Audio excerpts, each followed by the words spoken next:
microphone on? Can you see it's coming up? Cool. Okay. So it's very much the same-ish here. We're still taking down a lot of trees, although we're getting a lot better at it. We had a bit of a boo-boo the other day, and I sent a tree straight down, straight through the wheelbarrow, and straight through the battery. And so we had a scary moment where the battery was fizzing and doing all sorts of weird shit, and we had to act fast, cut through the cables and get the battery off the land. So I've had to rewire up that. We're a battery down, but everybody's safe and sound. There was no problem in that way. We just destroyed a wheelbarrow and a battery, which I'll show you a little video of the damage of that.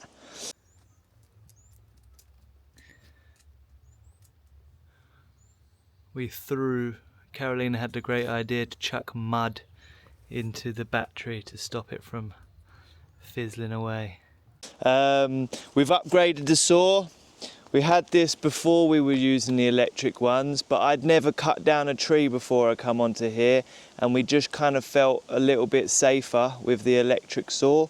But now both of the electric saws are in for repair, and we've had no choice to get on with this saw, which is a bit of a blessing, as it's given me some time to get used to it on the smaller trees.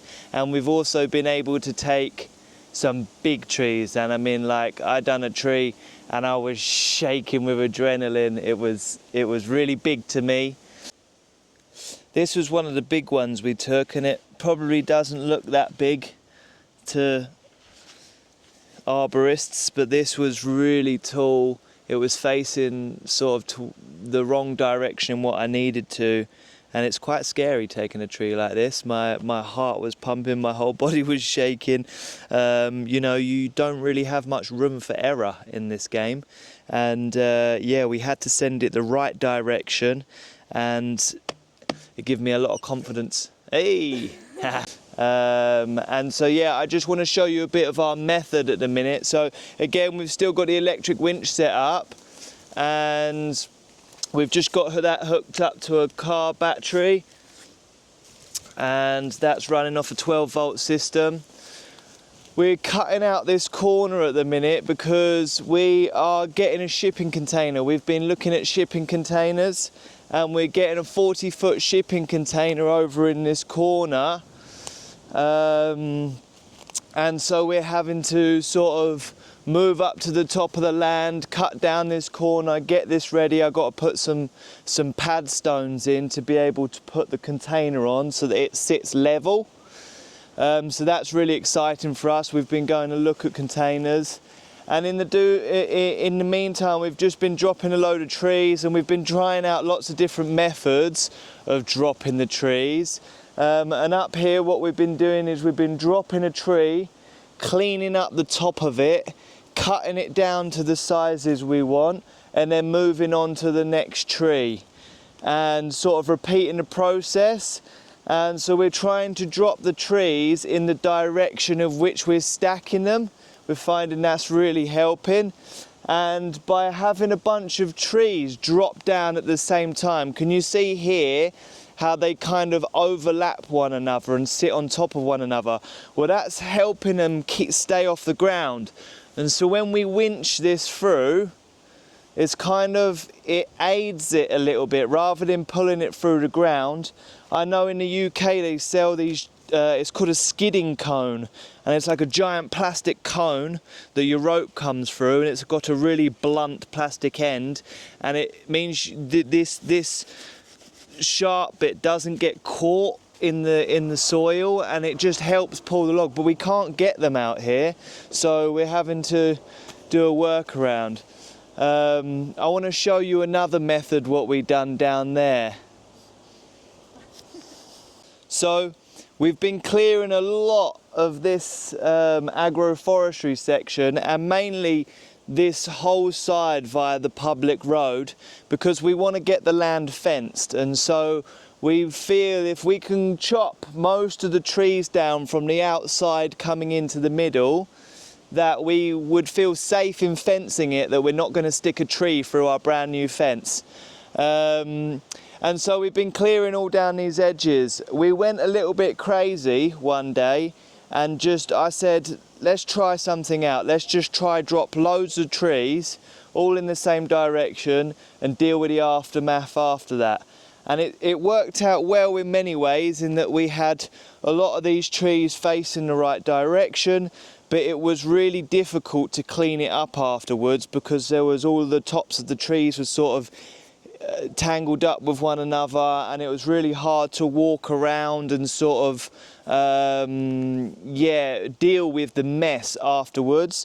As you can see, it's really quite messy. There's still quite a few of the tops that are sort of sat down there tangled up. And previously we've kind of like dropped a tree, tidied it up, moved it to where we needed to, dropped a tree, moved it, etc. And we're just trying to find a balance with the winch where we can get quite a few down, tidy it up and use the winch to pull them. But it's becoming more open, it's becoming a little bit easier to group lots of trees onto the floor. We're just now trying to work out how to deal with the cleanup afterwards. And we got to winch all these trees over there still.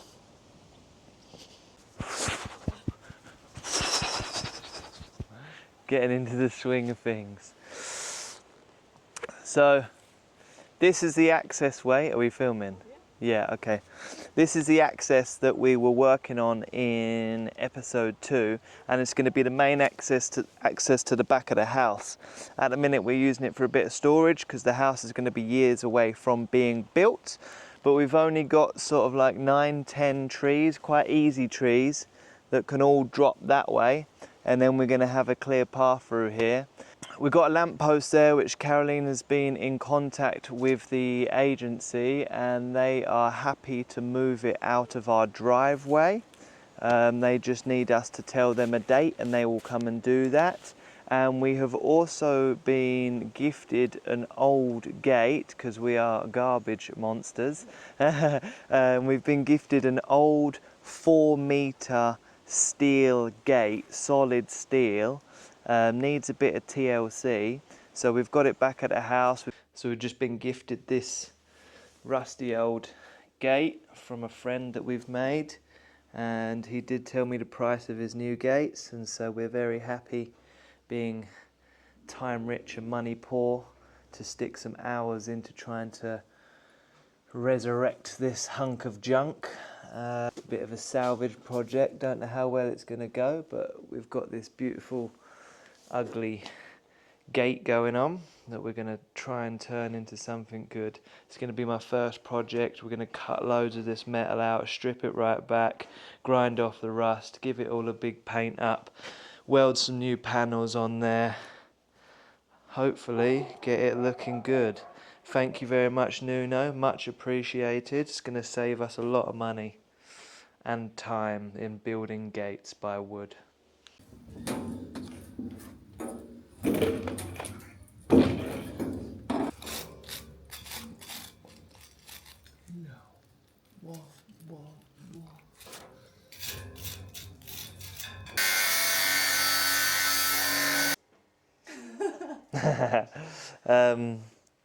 Yeah, we've cut a load of sections of the bars out. It's solid metal, absolutely fine in there.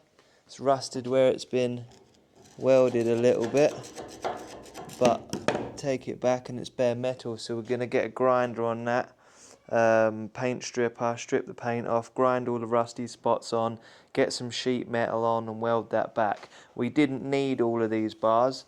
The gate was decorative before. It's kind of like that, and we don't need all of that on there. We're just going to sheet metal it up anyway. So I've removed loads of the weight. It's a really heavy gate because it is just solid box section. Well, yeah, it is. It's not hollow is what I mean, which is fantastic. I can see some big pitting here, but we'll just grind that back down to bare metal and weld that up, and Bob's your uncle, Fanny's your aunt.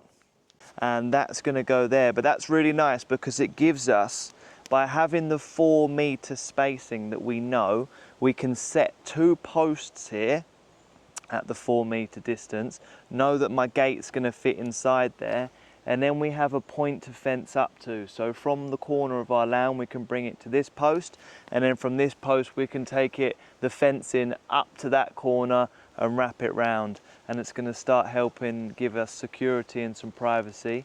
And we really want to plant like edible living hedgerows along the fencing, and again likewise similarly to down there with the getting the trees in the ground already, because we know they take years to give fruit or nuts. We want to get them in the ground as soon as possible so that they can be growing up while we build our buildings.